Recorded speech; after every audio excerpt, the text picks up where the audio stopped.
مارچ 2022 میں سری لنکا میں پیٹرول کا آخری جہاز آیا۔ جہاز 2 ہفتے سمندر میں کھڑا رہا، لیکن حکومت کے پاس ڈالرز نہیں تھے۔ جہاز واپس چلا گیا اور اس کے ساتھ ہی سری لنکا کا ڈیفالٹ شروع ہو گیا۔ ملک میں پیٹرول ختم ہوا۔ پیٹرول کی وجہ سے بجلی کی لوڈ شیڈنگ اور ٹرانسپورٹ بند ہوئی۔ فیکٹریاں بھی رک گئیں۔ ٹرانسپورٹ کی وجہ سے خوراک کا بحران بھی پیدا ہو گیا اور رہی صحیح کسر بے روزگاری نے پوری کر دی، یہاں تک کہ حکومت نے 12 اپریل 2022 کو ڈیفالٹ ڈکلیئر کر دیا اور اس کے بعد پورا ملک سڑکوں پر نکل آیا اور عوام کے ہاتھوں جو بھی چڑھ گیا، وہ حکومت ہو یا اپوزیشن، وہ بیوروکریٹ ہوں یا تاجر، اس کو پھینٹا پڑا اور سری لنکا آج اپنی بندرگاہیں، سڑکیں، جنگل، پہاڑ اور عمارتیں بیچ کر گزارا کر رہا ہے۔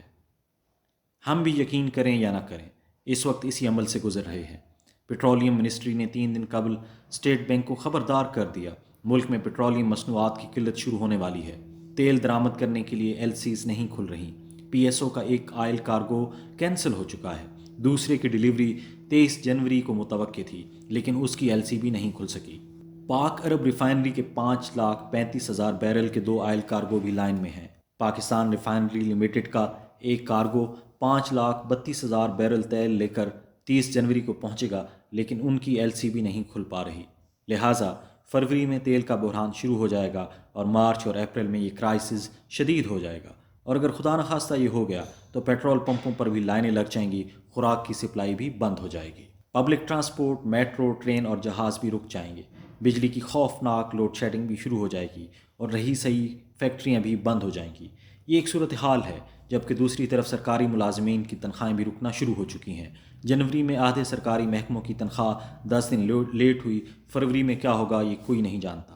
پاکستان کے سفارت خانوں کو ستمبر سے تنخواہیں اور کرائے نہیں مل رہے، جس کی وجہ سے سفارتی مشنز تقریباً بندش کے قریب ہیں۔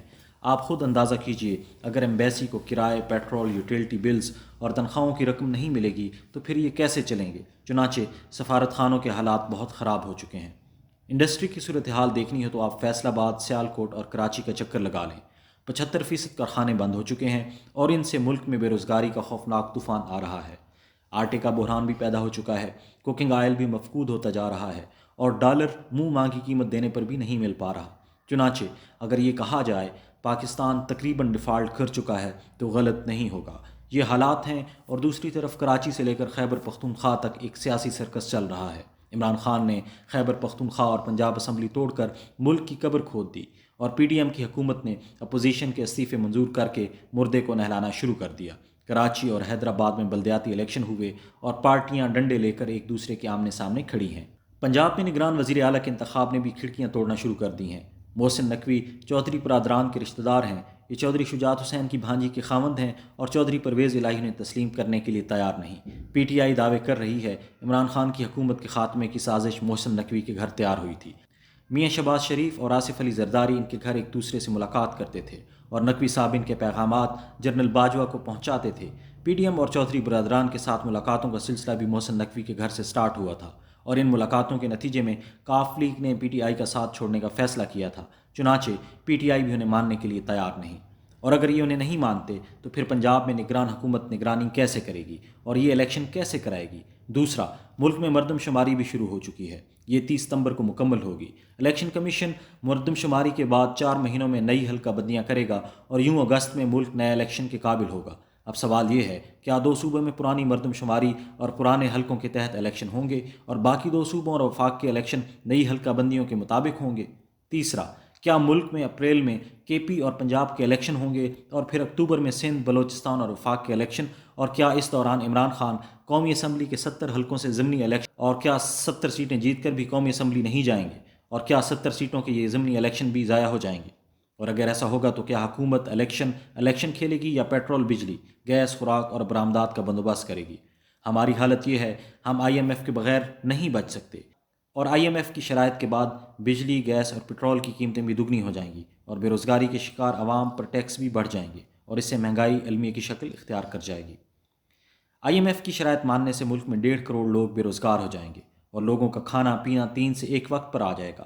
ہمارے دوست ملک سعودی عرب، UAE اور چین بھی ہماری مدد کر کر کے تھک چکے ہیں، ہمیں ان کی طرف سے بھی صاف انکار ہو چکا ہے، اور امریکہ مدت پہلے ہم سے منہ موڑ چکا ہے۔ چنانچہ اب ہمارے پاس بیچنے کے لیے صرف 2 اثاثے بچے ہیں، ایٹم بم اور فوج۔ ہم اگر بین الاقوامی طاقتوں کی شرائط مانتے رہے، ہم اگر اسی طرح قرضے لیتے رہے، تو پھر ہمیں بالآخر ان کی یہ دونوں شرائط ماننا پڑیں گی۔ ایٹمی پروگرام سرنڈر کرنا پڑے گا اور فوج کی تعداد کم کرنا ہوگی، اور ان دونوں شرائط کی اپنی قیمت ہے۔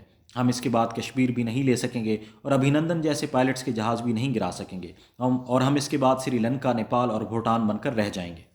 ہم یہاں فرض کر لیتے ہیں army chief general Asim Munir IMF، world bank, سعودی عرب اور چین کو منا لیتے ہیں اور یہ ملک آخری بار ہماری مدد کر دیتے ہیں، تو کیا یہ رقم بھی الیکشنز اور اس سیاسی بحران کا لقمہ نہیں بن جائے گی؟ اور کیا ہم اگلے سال آج سے بھی زیادہ بدتر پوزیشن میں نہیں ہوں گے؟ چنانچہ اب سوال یہ ہے، اس صورتحال کا آخر حل کیا ہے؟ اس کا صرف اور صرف ایک ہی حل ہے۔ فوج ملک کے تمام سٹیک ہولڈرز کو اکٹھا بٹھائے، اپنی غلطیاں تسلیم کرے، معذرت کرے، سیاستدانوں کو ان کی غلطیاں بتائے اور پھر ایک چارٹر آف پاکستان سائن کرائے، اور اس کے بعد بحرانوں کا باب ہمیشہ ہمیشہ کے لیے بند کر دیا جائے۔ ہم فیصلہ کر لیں، ملک میں آج کے بعد کوئی ایکسٹینشن نہیں ہوگی۔ چیف جسٹس آف پاکستان کی طرح سینئر موسٹ جنرل اپنے وقت پر آرمی چیف بن جائے گا، اور یہ اختیار آج کے بعد کسی وزیر اعظم کے پاس نہیں ہوگا۔ آرمی چیف اپنے وقت پر ریٹائرڈ بھی ہو جائے گا اور ملک کا کوئی عہدیدار اس کی مدت میں اضافہ نہیں کر سکے گا۔ حکومتیں خواہ بدلتی رہیں لیکن اسمبلیاں ہر صورت اپنی مدت پوری کریں گی۔ الیکشن کمیشن 100% آزاد اور خود مختار ہوگا۔ الیکشن کمشنر کا فیصلہ بھی 100% میرٹ اور خودکار نظام کے تحت ہوگا۔ ٹیکس پالیسی 20 سال کے لیے بنائی جائے گی اور اس میں کوئی رد و بدل نہیں کیا جائے گا، تاکہ سرمایہ کار اس کے مطابق سرمایہ کاری کر سکیں۔ مذہب عوام کا ذاتی معاملہ ہوگا اور کوئی شخص کسی بھی شخص کو مذہبی بنیاد پر ہدف نہیں بنا سکے گا۔ مذہبی جلسوں اور جلوسوں پر پابندی لگا دی جائے۔ لاؤڈ سپیکر کی آواز صرف مسجد کے اندر تک رہے گی۔ نماز کا وقت پورے ملک میں ایک ہوگا۔ اذان قومی سطح پر ہوگی اور ایک ہی وقت ہوگی۔ بچوں کا نصاب پورے ملک کے لیے ایک ہوگا۔ سڑکیں ہر صورت کھلی رہیں گی۔ آبادی کنٹرول کی جائے گی۔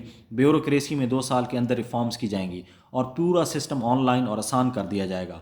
PIA، ریلوے، ریڈیو، PTV اور سٹیل مل جیسے ادارے سالانہ 1400 روپے نکل جاتے ہیں، یہ 1 سال کے اندر اندر فروخت کر دیے جائیں گے اور ان سے حاصل ہونے والی رقم ملازمین میں تقسیم کر دی جائے گی۔